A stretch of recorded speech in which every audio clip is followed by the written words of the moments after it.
오늘 우리에게 주신 하나님의 말씀은 갈라디아서 1장 18절부터 24절 말씀을 보도록 하겠습니다. 다 같이 보겠습니다. 그 후 3년 만에 내가 게바를 방문하려고 예루살렘에 올라가서 그와 함께 15일을 머무는 동안 주의 형제 야고보 외에 다른 사도들을 보지 못하였노라. 보라, 내가 너희에게 쓰는 것은 하나님 앞에서 거짓말이 아니로다. 그 후에 내가 수리아와 길르기아 지방에 이르렀으나 그리스도 안에 있는 유대의 교회들이 나를 얼굴로는 알지 못하고 다만 우리를 박해하던 자가 전에 멸하려던 그 믿음을 지금 전한다 함을 듣고 나로 말미암아 하나님께 영광을 돌리니라. 아멘. 오늘 제목 말씀은 바울됨의 의미라는 제목으로 전해드리도록 하겠습니다. 오늘 본문에 나오는 인물은 바로 바울입니다. 이 바울은 지금 우리가 가장 존경하고 또한 우리가 칭송받는 그러한 인물 중에 한 사람입니다.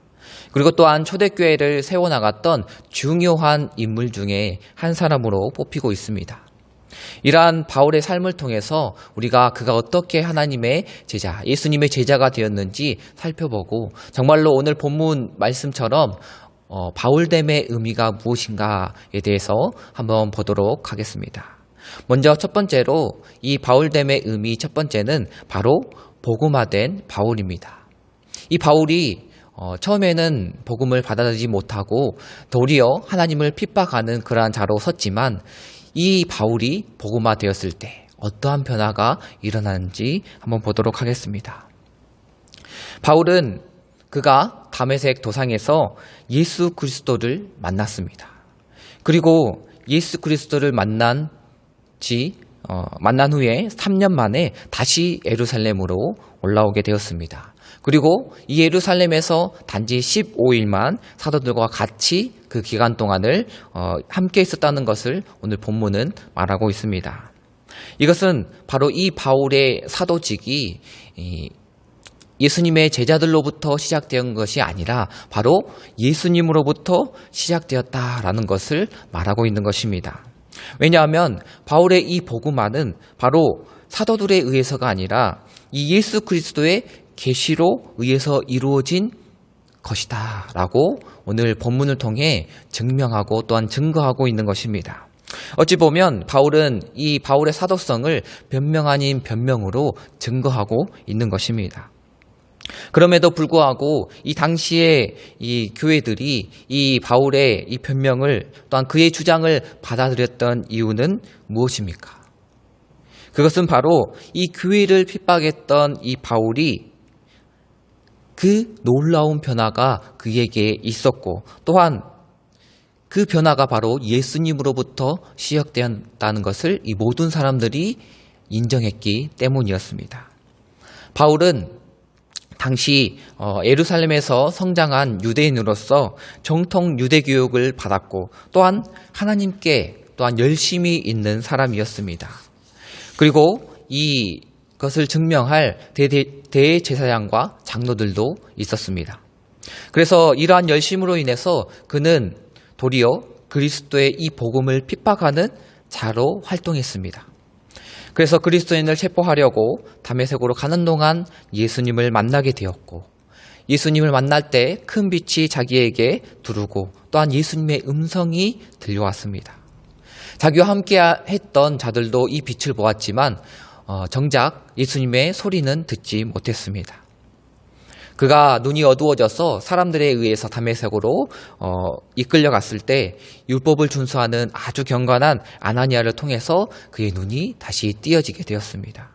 그리고 아나니아를 통해서 하나님이 자신을 선택하시고 또 하나님의 그 뜻을 알게 된 바울은 이 아나니아의 권유를 통해서 세례를 받게 된 것입니다. 하나님의 자녀로 또한 주님의 이 복음을 전하는 자로 복음을 듣게 된 자로 복음화된 바울이 된 것입니다. 이처럼 기독교에는 인간의 이성으로는 판단하지 못하는 또한 우리가 눈으로 보고도 믿지 못하는 놀라운 일들이 일어나고 있습니다. 이러한 신비한 일도로 인해서 우리가 눈에 보이는 것과 또한 우리의 논리를 뛰어넘어서 일어나는 이 기적을 보고 우리는 이 복음을 믿지 못합니다. 그러나 그럼에도 불구하고 하나님의 이 초자연적이고 하나님의 그 섭리를 통한 그 인도하심은 이 성경에 나와 있기 때문에, 또한 그 증거하는 증인들이 있기 때문에 이것은 사실임에 틀림이 없습니다. 인간을 진정으로 변화시킬 수 있는 것은 바로 이 복음뿐입니다.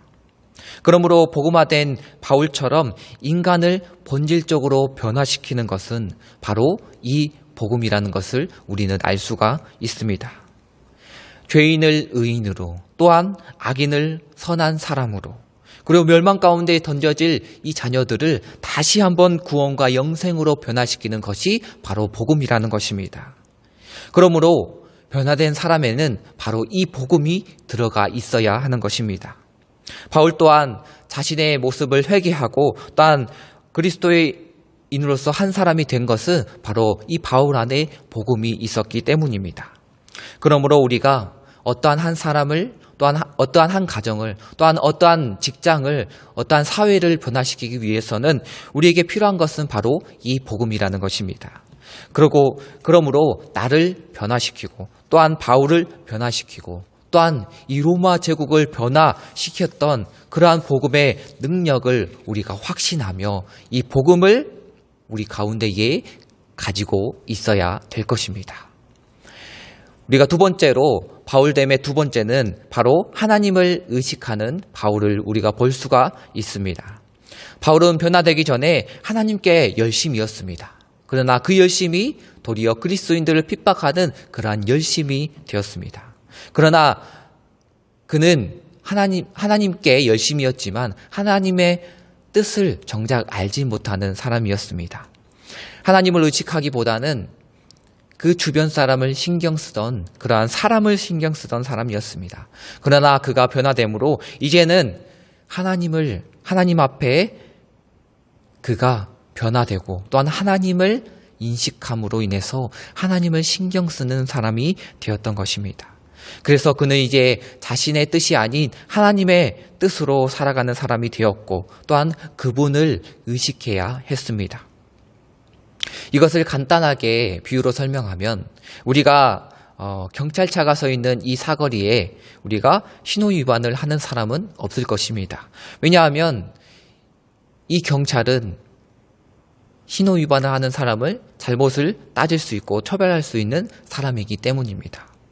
이것처럼 자신을 처벌할 수 있고 자신을 잘못을 묻을 수 있는, 심판할 수 있는 예수님 앞에, 또한 이 예수님 앞에 죄를 짓는 사람은 없을 것이기 때문입니다.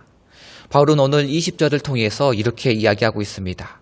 보라, 내가 너희에게 쓰는 것은 하나님 앞에서 거짓말이 아니로다. 누구보다도 하나님을 두려워했던 이 바울이 하나님 앞에서 거짓말이 아니다 라고 이렇게 이야기하는 것은 바로 자신을 죽일 수도 있고 자신을 벌하실 수 있는 이 예수님 앞에 내가 절대로 거짓말을 할 수 없다. 이것은 그러므로 사실이다 라고 이야기하는 것입니다. 요셉은 하나님을 의식하며 정직하며 살았던 사람들 중에 한 명이었습니다.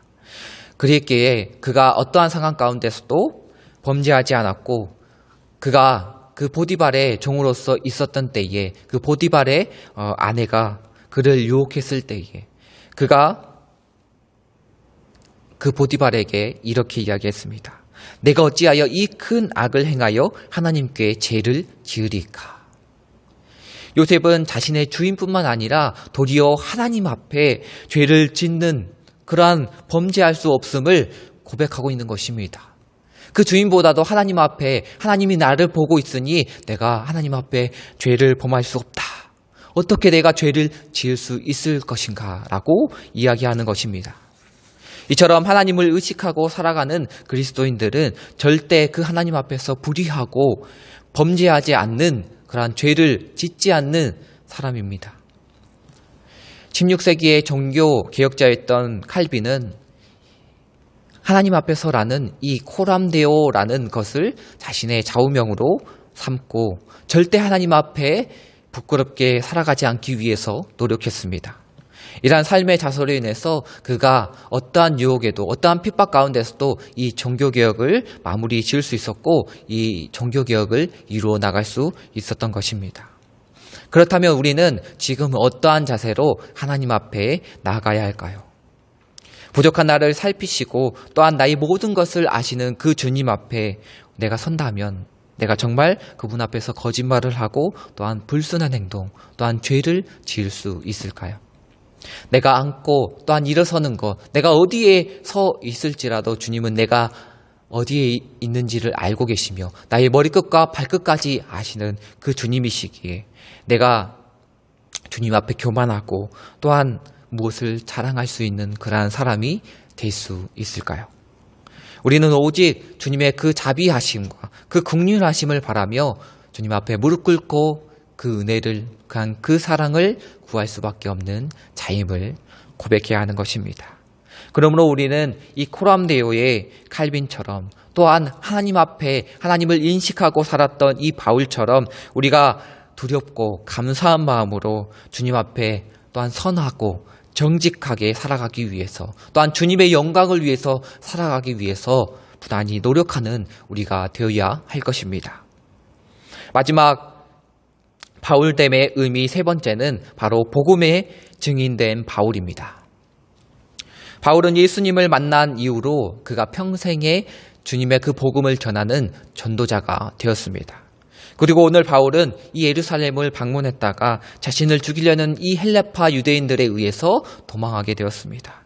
그래서 그의 고향인 길리기아 지방인 다소에 방문하게 되었습니다. 이러한 목숨이 경각에 달린 가운데서도 복음은 쉬지 않고 전해졌습니다. 아니, 전해질 수밖에 없었습니다. 자신을 죽이려고 했던 이 바울이 예수님을 도리어 전한다라는 소식이 전해졌을 때 얼굴도 알지 못하는 이 바울을 보기 위해서 많은 사람이 이 바울 앞으로 왔고 또한 이 바울이 변화된 것 그리고 예수님을 만났던 이 소식을, 이 복음을 듣게 된 것입니다. 바울은 이제 주님을 핍박하는 자에서 변화되어서 주님을 도리어 복음을 전하는 자가 되었던 것입니다. 그리고 주님의 복음의 증인이 확실히 되었던 것입니다. 오늘 사도 바울은 가는 곳마다 복음을 전하였고 그 가운데에 그 교회의 열매가 맺어지는 결과를 우리는 볼 수 있습니다. 이 얼마나 값지고 아름다운 그러한 삶이었습니까? 이 땅에 태어나서 우리는 우리의 삶에 그러한 영달을 위해서 우리의 이익을 위해서 살아가는 이 현대인들의 모습을 바라보고 있습니다.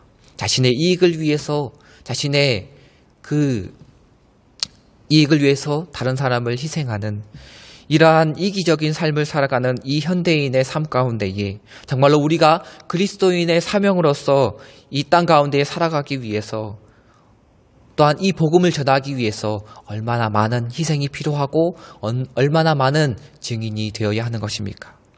우리는 또한 우리가 머문 자리가 아름답고 또한 그 복음의 생명이 돋아나는 그러한 사람으로서 변화되어야 하는 것입니다. 오늘 바울은 이 복음을 적극적으로 방해하는 자에서 도리어 변화되어 복음을 열정적으로 전하는 자가 되었고 이것이 증거가 되어서 모든 하나님을 믿는 자들이 하나님께 영광을 올려드리는 그러한 자가 되었던 것입니다. 이와 같이 우리의 삶을 통해서 바울과 같이 하나님이 살아계심을 증거하는 우리의 삶을 통해서 다른 사람들이 정말로 하나님께서 살아계시구나. 저 사람을 보면 하나님이 살아계심을 깨달을 수밖에 없구나. 이러한 생각을 하게 된다면 이것이 바로 우리를 통해서 복음의 방편이 될 것입니다. 복음을 전하는 전도의 방편이 되는 것입니다. 사도행전 2장 47절에 보면 이렇게 나와 있습니다. 하나님을 찬미하며 또 온 백성에게稱颂을 받으니 주께서 구원받는 사람을 날마다 더하게 하시니라. 아멘. 우리가 하나님을 찬양하고 예배할 때 또한 우리가 하나님께 복음을 전하고 또한 이 신앙을 지켜나갈 때 세상 사람들로부터 칭찬받고 또한 그를 통해서 하나님을 믿는 사람들이, 구원받는 사람들이 도리어 늘어나는 그런 역사가 우리를 통해서 이루어지길 원합니다.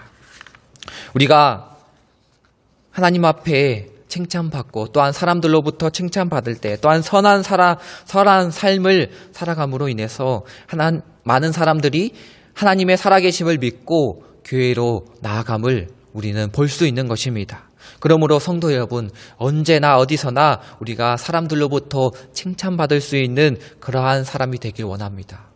지금 이 시대 가운데에 기독교는 또한 그리스도인들은 어떠한 사람들의 평가를 받고 있습니까? 우리가 사람들로부터 손가락질 받고 때로는 욕을 먹는 것이 아니라 우리가 사람들로부터 칭찬받고 또한 예수님의 복음을 전하는 자들이 되길 원합니다. 우리가 하나님의 그 살아계심을 전하는, 이 복음을 전하는 자가 되어서 그 하나님의 살아계심을 증거하고 또한 사명을 감당해 나가는 우리들이 되길 소원합니다. 오늘 사도 바울의 행적을 통해서 우리가 어느 곳에 가든지 우리가 최선을 다하며 사명을 감당한 것을 우리가 볼 수 있습니다. 이것은 사람을 보기보다 하나님을 바라보며 하나님을 인식하며 이 바울이 살아왔기 때문에 그가 흔들림 없이 사명을 감당하였다는 것을 알 수가 있습니다. 그러므로 우리는 이 세상 앞에서 우리가 사람을 의식하기보다는 도리어 하나님 앞에, 이 코람데오의 하나님 앞에 하나님을 의식하며 내가 그 하나님의 칭찬을 받기 위해서 나의 신앙생활과 또한 나의 삶이 하나님과 또한 이 세상 사람들이 볼 때도 선한 그러한 삶을 살고 또한 정직한 삶을 살고 또한 우리가 하나님 앞에서 또한 신앙의 생활을 충성을 다하며 삶을 살아갈 때에 주님은 우리에게 축복하며 또한 이 바울과 같은 삶을 살아가게 될 줄 믿습니다. 오늘 이 시간 바울됨의 의미를 보면서 우리가 정말 변화된 이 바울을 보면서 우리 또한 우리 삶을 변화시키고 또한 주님 앞에 이 복음을 증거하는 증인이 되어 주님의 귀한 사명을 감당하며 충성되며 열심을 다하며 살아가는 우리 모든 성림교회의 성도님 되시길 소원합니다. 기도하겠습니다. 사랑의 주님, 감사합니다. 오늘도 이 시간 우리 말씀을 통해서 하나님의 귀한 그 말씀을 우리에게 주시고 또한 깨닫게 해주시고 또한 주님 가운데 나아가게 해주심을 감사합니다. 하나님, 오늘 이 시간 이 바울됨의 의미를 살펴보며 우리가 그 예수님을 만난 이 바울이 그의 삶 전체를 주님께 드린 것 같이 우리 또한 주님 앞에 충성하며 주님 앞에 우리의 삶을 드리길 원합니다. 주님, 우리 또한 그 코람데오의 그 하나님 앞에서 나의 삶을 주님께 드리며 또한 나의 삶 가운데에 주님의 복음이 드러나서 선한 영향력을 펼치며 그러므로 오직 주님의 영광을 위해서 우리가 살아가는 자가 되길 원하오니 주님 영광 받아 주시옵소서. 오늘 이 시간도 오직 주님만 높이며 영광 받기를 원하오며 예수님의 이름으로 기도드렸습니다. 아멘.